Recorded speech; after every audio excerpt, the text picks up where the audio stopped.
Hello বন্ধুরা, আমি ফায়জাতুন্নেসা জ্যোতি। আমি বাংলাদেশের একজন মেয়ে। আজকে আমি তোমাদের একটা গল্প শোনাবো, সেটা আমার দেবরকে নিয়ে। আমার স্বামী বিদেশ থাকতো, আমি আমার শ্বশুর বাড়িতে থাকতাম। আমার একটি দেবর ছিল, দেখতে অনেক সুন্দর এবং কিউট চেহারা ছিল। বিয়ের পর থেকে আমার দেবর আমাকে অনেক সম্মান করত। আমার সাথে সবসময় হাসি খুশি মুখে কথা বলতো।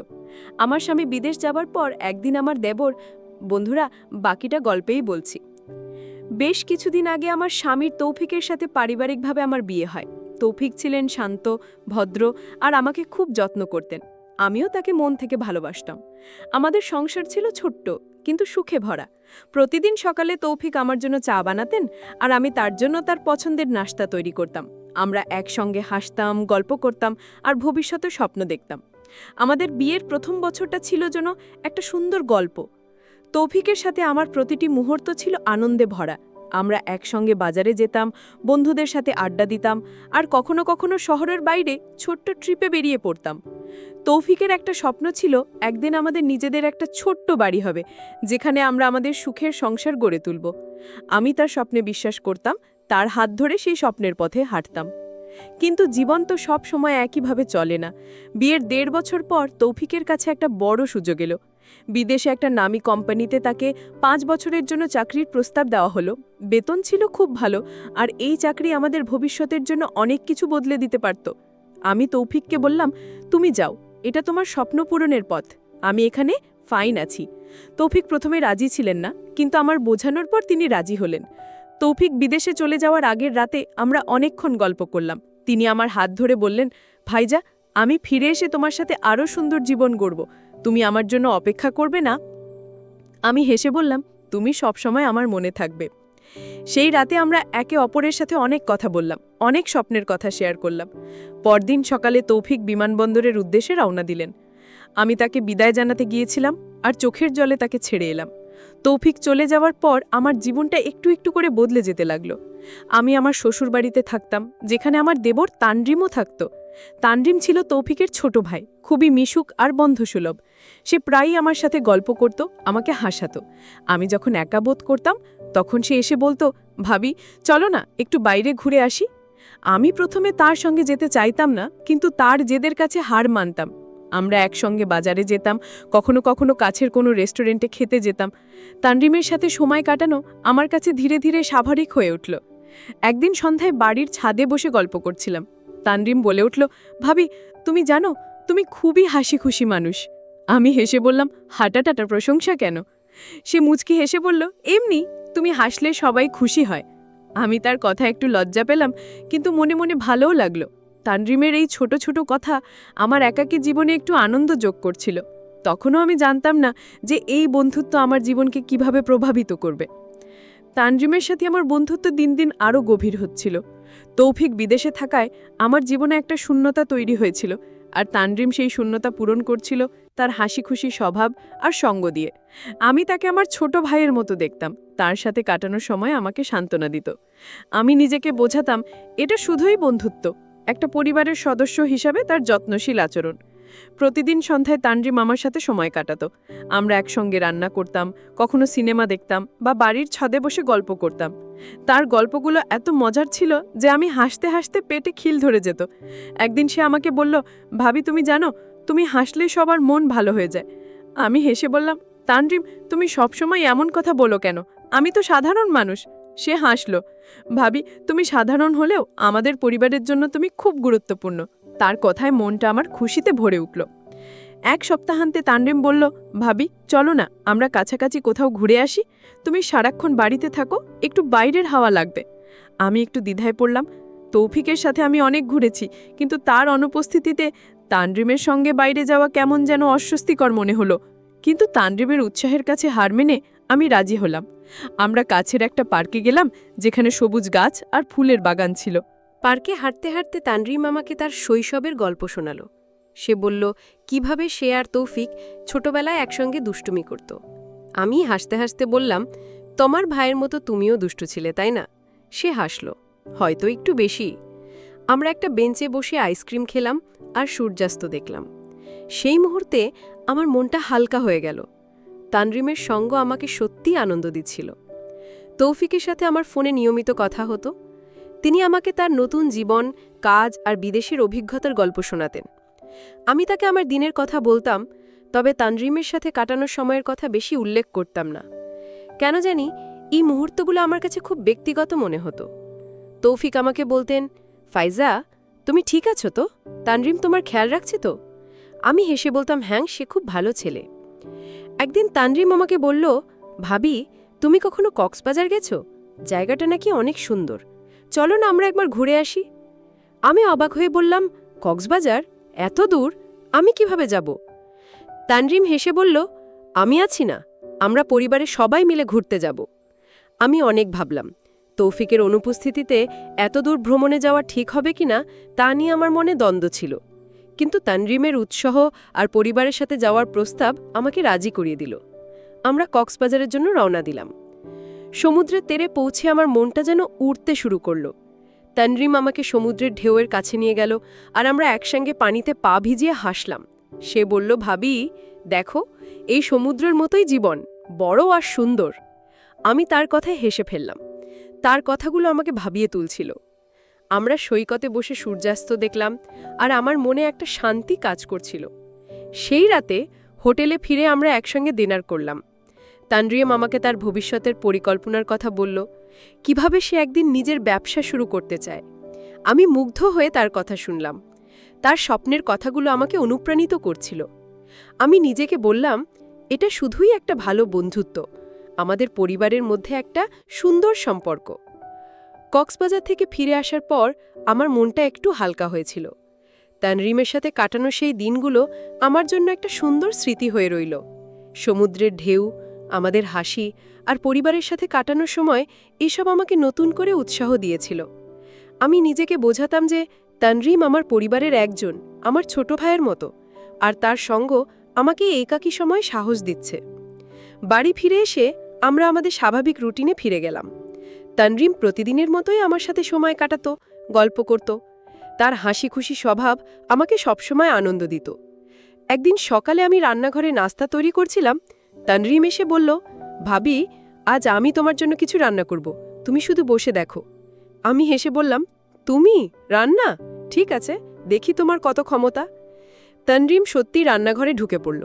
সে প্যানকেক বানানোর চেষ্টা করল, কিন্তু ময়দার মিশ্রণটা একটু বেশি পাতলা হয়ে গেল। আমি হাসতে হাসতে বললাম, তানরিম, এটা প্যানকেক না, স্যুপ হয়ে গেছে।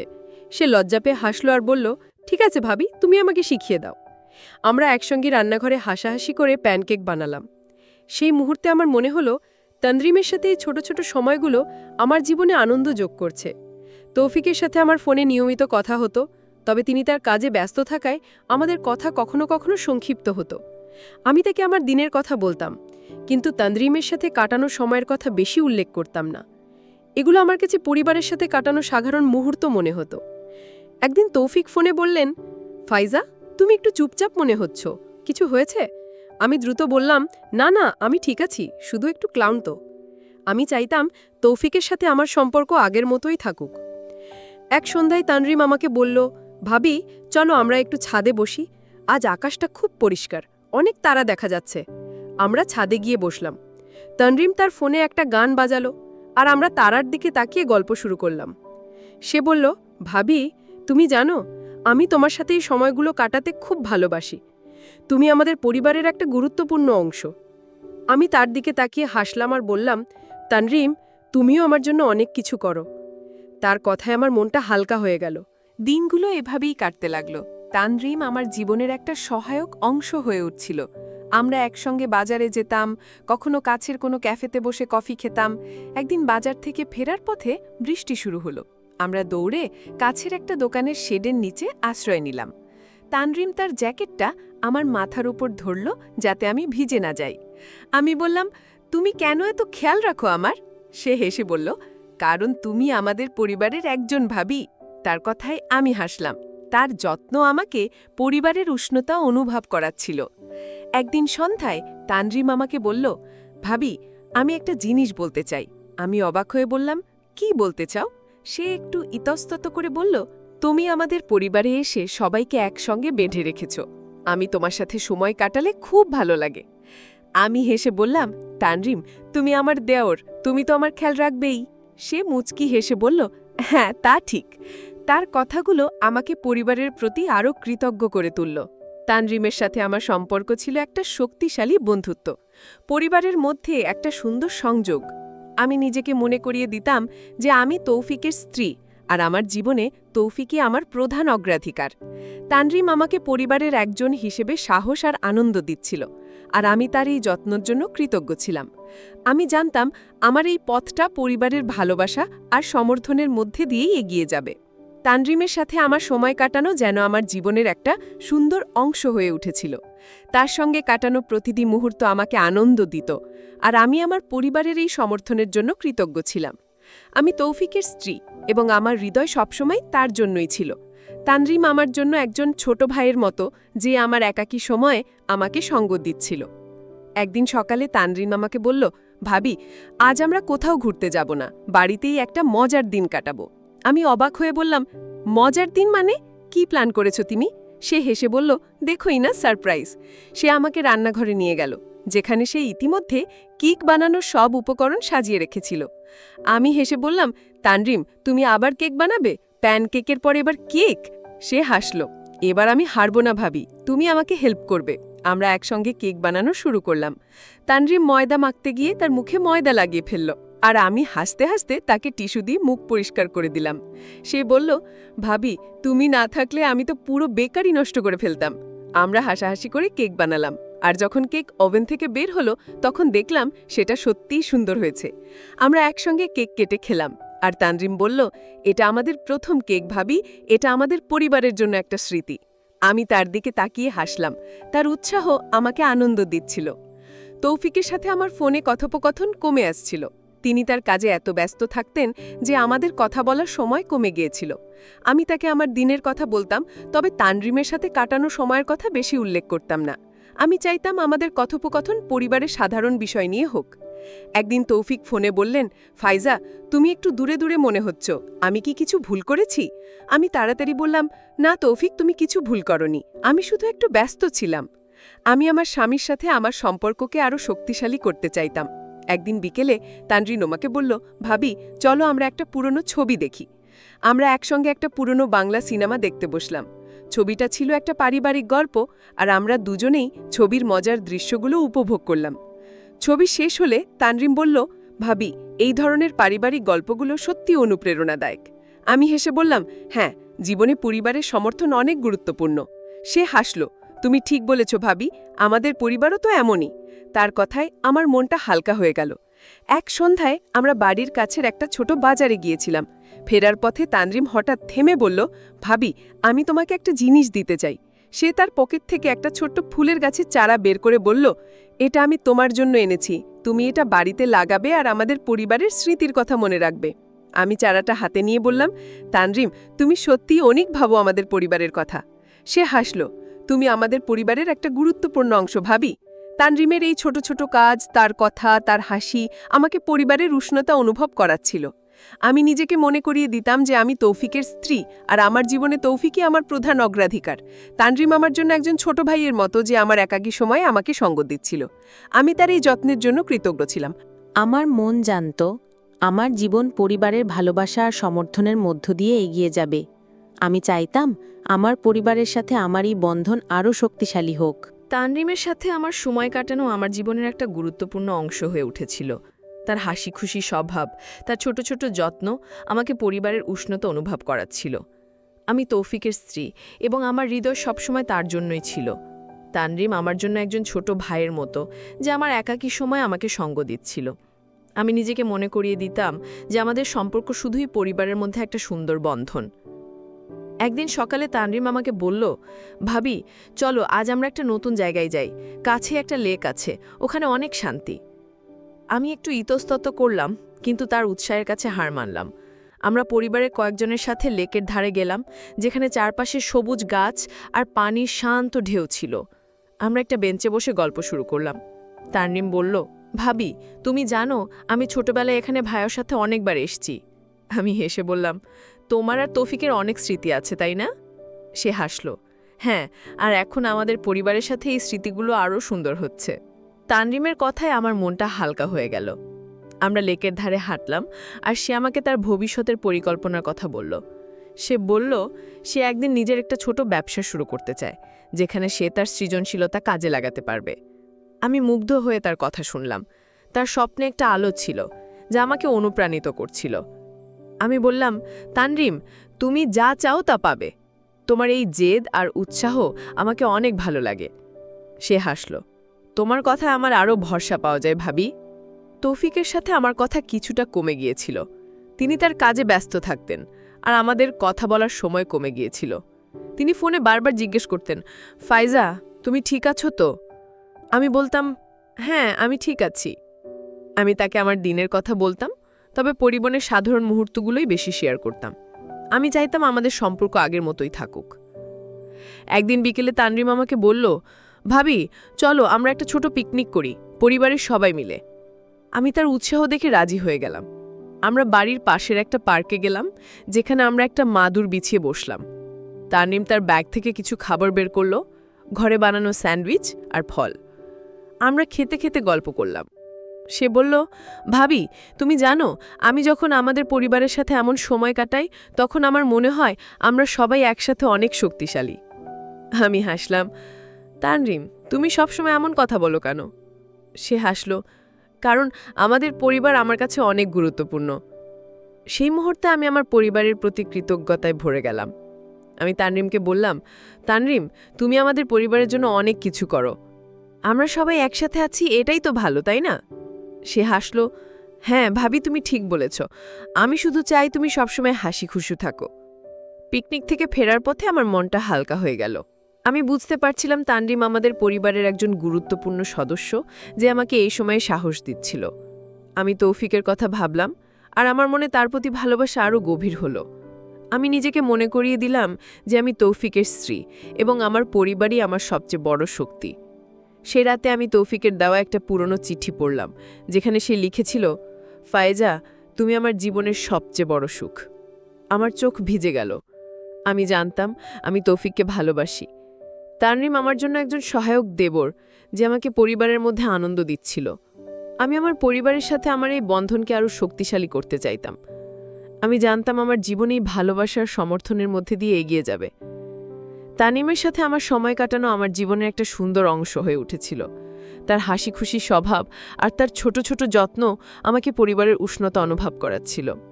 আমি তৌফিকের স্ত্রী এবং আমার হৃদয় সবসময় তার জন্যই ছিল। তানরিম আমার জন্য একজন ছোট ভাইয়ের মতো, যে আমার একই সময় আমাকে সঙ্গ দিচ্ছিল। আমি নিজেকে মনে করিয়ে দিতাম যে আমাদের সম্পর্ক শুধুই পরিবারের মধ্যে একটা শক্তিশালী বন্ধন। একদিন সকালে তানরিম আমাকে বলল, ভাবি, আজ আমরা একটা বিশেষ জায়গায় যাব। আমি কৌতূহলী হয়ে জিজ্ঞেস করলাম, কোথায়? সে হেসে বলল, গিয়ে দেখো, সারপ্রাইজ। আমরা পরিবারের কয়েকজনের সাথে একটা ছোট পাহাড়ি এলাকায় গেলাম, যেখানে একটা ঝর্ণা ছিল। ঝর্ণার পানির শব্দ আর চারপাশের সবুজ আমাকে মুগ্ধ করল। আমরা পাথরের ওপর বসে গল্প করলাম। তানরিম বলল, ভাবি, এই জায়গাটা আমাদের পরিবারের জন্য অনেক বিশেষ। আমি চাই তুমিও এতে পছন্দ করো। আমি হাসলাম, তানরিম, আমাদের পরিবারের সাথে এখানে আসা সত্যি খুব ভালো লাগছে। সেই দিন বিকেলে আমরা ঝর্ণার কাছে বসেছিলাম। তানরিম বলল, ভাবি, আমি আমাদের পরিবারের জন্য কৃতজ্ঞ যে তুমি আমাদের সাথে আছো। তুমি আমাদের সবাইকে একসাথে রাখো। আমি তার কথায় হাসলাম। তানরিম, তুমিও তো আমাদের জন্য অনেক কিছু করো। আমি জানতাম আমাদের এই পরিবারের বন্ধন আমাকে সব সময় শক্তি দিচ্ছে। আমি বললাম, তানরিম, তুমি আমার দেবর। আমরা একসাথে এই পরিবারের জন্য আরও অনেক স্মৃতি তৈরি করব, তাই না? সে হাসল। হ্যাঁ ভাবি, তুমি ঠিক বলেছ। আমি শুধু চাই আমাদের পরিবার সবসময় হাসি খুশি থাকুক। সেই দিন থেকে আমি আমার পরিবারের প্রতি আরও বেশি কৃতজ্ঞ হয়ে উঠলাম। আমি তানরিমের যত্ন আর সঙ্গের জন্য মনে মনে তাকে ধন্যবাদ দিতাম। আমি তৌফিকের সাথে ফোনের কথা বলতাম, আর তার কথাগুলো আমাকে আমাদের ভালোবাসার কথা মনে করিয়ে দিত। আমি নিজেকে বলতাম, আমার জীবন আমার স্বামী আর পরিবারের সাথে পূর্ণ। একদিন রবিবার সকালে তানরিম আমাকে বলল, ভাবি, চলো আমরা বাড়ির বাগানে ফুল লাগাই। আমরা একসঙ্গে সেই ফুলের চারা লাগালাম, যা সে আমাকে দিয়েছিল। মাটি খুঁড়তে খুঁড়তে সে বলল, ভাবি, এই গাছটা আমাদের পরিবারের প্রতীক, তুমি এর যত্ন নিও। আমি হাসলাম, তানরিম, আমরা একসাথে এর যত্ন নেব। আমার মনটা হালকা হয়ে গেল, কারণ আমি জানতাম আমাদের এই সম্পর্ক পরিবারের ভালোবাসার মধ্যেই সীমাবদ্ধ। একদিন রাতে আমি তৌফিককে ফোন করলাম। আমি বললাম, তৌফিক, আমি তোমাকে খুব মিস করি, তুমি কবে ফিরবে? তৌফিক হেসে বললেন, ফাইজা, আর একটু সময়, আমি ফিরে এসে তোমাকে আরও বেশি সময় দেব। আমি হাসলাম, আমি অপেক্ষা করব, আমাদের পরিবার আমাকে শক্তি দিচ্ছে। তৌফিক বললেন, আমি জানি ফাইজা, তুমি আমার জীবনের সবচেয়ে বড় সুখ। আমার চোখ ভিজে গেল। আমি জানতাম আমি তৌফিককে ভালোবাসি এবং আমাদের পরিবার আমাকে সব সময় সাহস দিয়েছে। আজ আমি আমার পরিবারের সাথে সুখী। তানরিম আমার জন্য একজন সহায়ক দেবর, যে আমাকে এই একাকী সময় সঙ্গ দিয়েছে। আমি তোমাদেরকে বলতে চাই, একা থাকা একজন মেয়ের জন্য কতটা কঠিন হতে পারে। আমার দেবর যদি সময় মতো আমাকে মানসিক সাপোর্ট না দিত, তাহলে হয়তো আমি ভুল কোনো সিদ্ধান্ত নিতাম। সবশেষে বন্ধুরা, আমি তোমাদেরকে বলতে চাই, মানসিক সাপোর্টের জন্য একজন প্রিয় মানুষের সান্নিধ্য খুবই জরুরি হয়ে পড়ে। তাই আমাদের উচিত জীবনটা হাসি খুশিতে কাটানোর জন্য একজন প্রিয় মানুষ, যে মন বুঝবে, মনের কথাগুলো বুঝবে। বন্ধুরা, ভিডিওটি ভালো লাগলে লাইক, শেয়ার এবং চ্যানেলটি সাবস্ক্রাইব করে আমাকে সহায়তা করবেন। সবাইকে ধন্যবাদ।